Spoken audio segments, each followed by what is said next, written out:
Bleak House by Charles Dickens, Chapter 10, The Law Writer. On the eastern borders of Chancery Lane, that is to say, more particularly in Cook's Court, Cursitor Street, Mr. Snagsby, law stationer, pursues his lawful calling.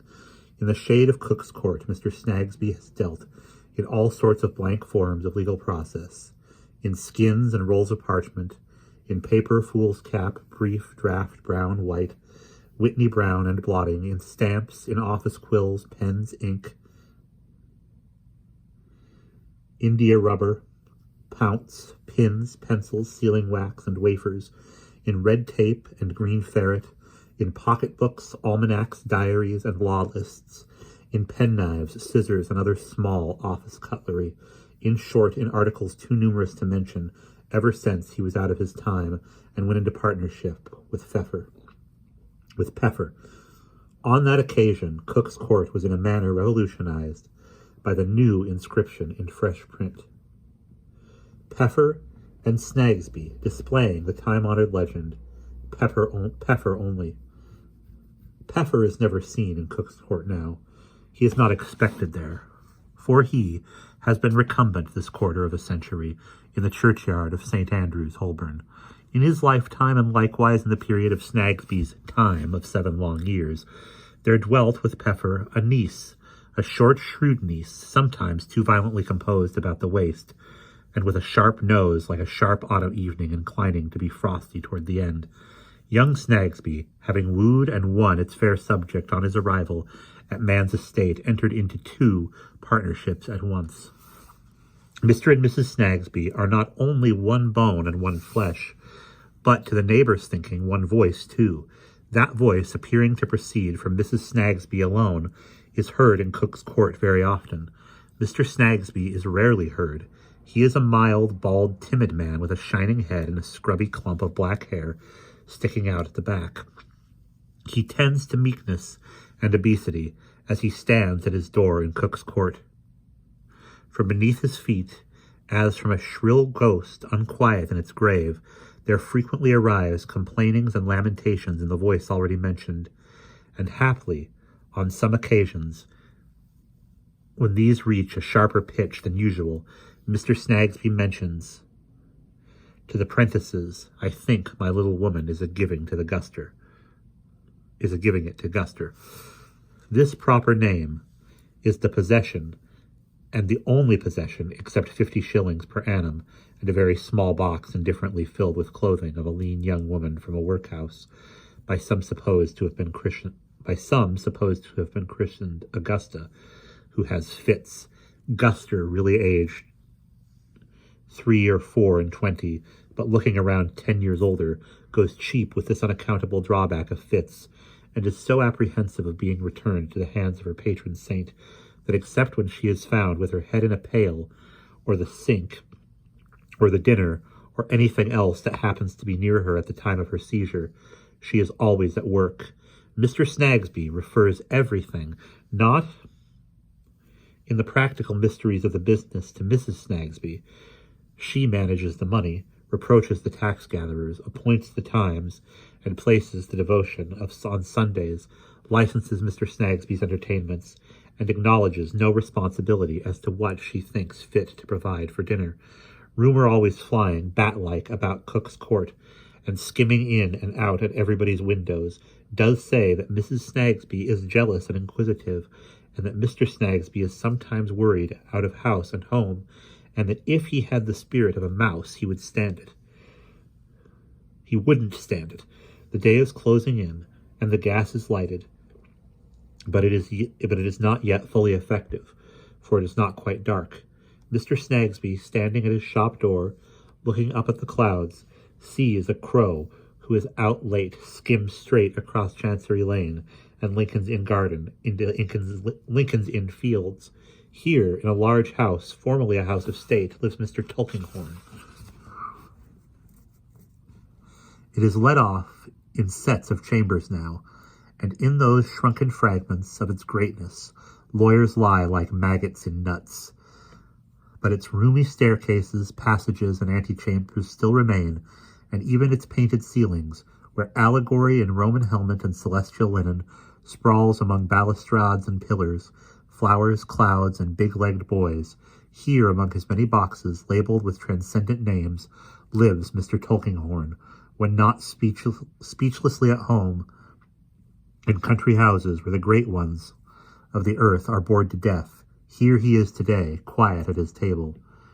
As he is to look at, so is his apartment in the dusk of the present afternoon, rusty, out of date, withdrawing from attention, able to afford it, here, beneath the painted ceilings, with foreshortened allegories staring down at his intrusion, Mr. Tulkinghorn has at once his house and office. He keeps no staff, only one middle-aged man, usually a little out at elbow, who sits in a high pew in the hall, and is rarely overburdened with business. Mr. Tulkinghorn is not in a common way. He wants no clerks. He is a great reservoir of confidences, not to be so tapped. His clients want him. He is all in all.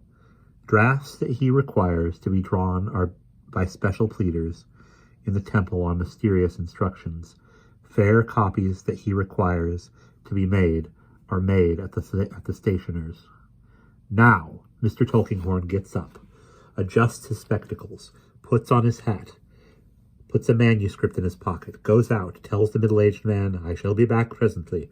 Mr. Tulkinghorn goes as the crow came, not quite so straight, but nearly to Cook's Court, Cursitor Street, to Snagsby's, law stationers, deeds engrossed and copied, law writing executed in all its branches, etc., etc.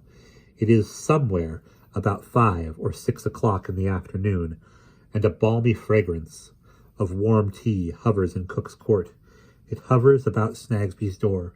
Mr. Snagsby was about to descend into the subterranean regions to take tea when he looked out of his door just now and saw the crow, who was out late. Guster is minding the shop, for the prentices take tea in the kitchen with Mr. Snagsby and Mrs. Snagsby. "Master at home?" says Mr. Tulkinghorn. Master is at home, and Guster will fetch him. Guster disappears, glad to get out of the shop, which she regards with mingled dread and veneration as a storehouse of awful implements of the great torture of the law. Mr. Snagsby appears, greasy, warm, herbaceous, and chewing, says, "Bless my soul, sir, Mr. Tulkinghorn."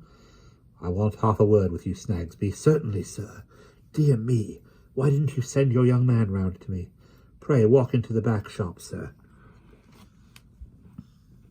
The confined room, strong of parchment grease, is warehouse, counting house, and copying office. Mr. Tulkinghorn sits, facing round, on a stool at the desk.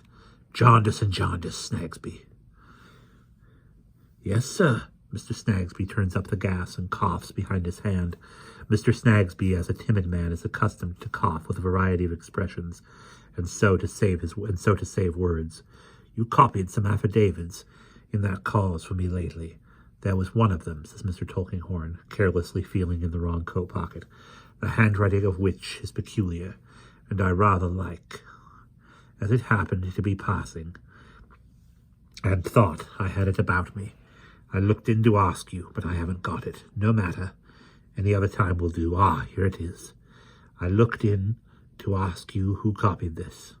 "Who copied this, sir?" says Mr. Snagsby, taking it and laying it flat on the desk and separating all the sheets at once with a twirl and a twist of the left hand peculiar to law stationers. "We gave this out, sir. I can tell you in a moment who copied it, sir, by referring to my book." Mr. Snagsby takes his book down from the safe, eyes the affidavit, and brings his right forefinger traveling down the page of the book. "Juby, Packer, Jaundice." "Jaundice, here we are," says Mr. Snagsby. "To be sure, I might have remembered it. This was given out, sir, to a writer who lodges just over the opposite side of the lane." Mr. Tulkinghorn has seen the entry, found it before the law stationer, read it while the forefinger was coming down the hill. "What do you call him? Nemo?" says Mr. Tulkinghorn. "Nemo, sir. Here it is, 42 folio, given out on Wednesday night at 8 o'clock. Brought in on Thursday morning at 9:30. Nemo, repeats Mr. Tulkinghorn. Mr. Tulkinghorn. Nemo is Latin for no one. It must be English for someone, sir, I think, Mr. Snagsby submits, with his deferential cough. It is a person's name. Here it is, you see. Sir, 42 folio. The tail of Mr. Snagsby's eye becomes conscious of the head of Mr. Snagsby looking at the shop, of Mrs. Snagsby looking at the shop door to know what he means by deserting his tea. Our law writers, who live by job, are a queer lot, and this may not be his name, but it is the name he goes by. I remember, sir, that he gives it in written advertisement. He sticks it down at the Rule Office and the King's Bench Office and so forth. You know the kind of document, sir, wanting employ. Have you given this man work before? Asked Mr. Tulkinghorn. Oh, dear, sir. Oh, dear, yes, sir. Work of yours. Thinking of more important matters, I forget where you said he lived. Across the lane, sir. In fact, he lodges at a rag and bottle shop. Can you show me the place as I go back? With the greatest pleasure, sir. Mr. Snagsby pulls off his sleeves and his grey coat, pulls on his black coat, takes his hat from a peg. Oh, here is my little woman, he says aloud. My dear, will you be so kind as to tell one of the lads to look after the shop while I step across the lane with Mr. Tulkinghorn? Mrs. Snagsby, sir, I shan't be 2 minutes, my love. Mrs. Snagsby bends to the lawyer, retires behind the counter, peeps at them through the window blind, goes softly into the back office, refers to the entries in the book, still lying open. You will find that the place is rough, sir, says Mr. Snagsby, walking deferentially in the road and leaving the narrow pavement to the lawyer, and the party is very rough. But they're a wild lot in general, sir. The advantage of this particular man is that he never wants to sleep. He'll go at it as long as ever you like. It is quite dark now, and the gas lamps have acquired their full effect, jostling against the clerks going to post the day's letters, and against counsel and attorneys going home to dinner, and against plaintiffs and defendants, and against the general crowd diving through law and equity, and through that kindred mystery, the street mud, which is made of nobody knows what, and collects about us nobody knows whence or how. The lawyer and the law stationer come to a rag and bottle shop, lying in the shadow of the wall of Lincoln's Inn, and kept, it is announced in paint, to all whom it may concern, by one Crook. This is where he lives, is it? Said the lawyer. Thank you. Are you not going in, sir? No, thank you, no. I am going on to the fields at present. Good evening, thank you. Mr. Snagsby lifts his hat and returns to his little woman and his tea. But Mr. Tulkinghorn does not go on to the fields at present.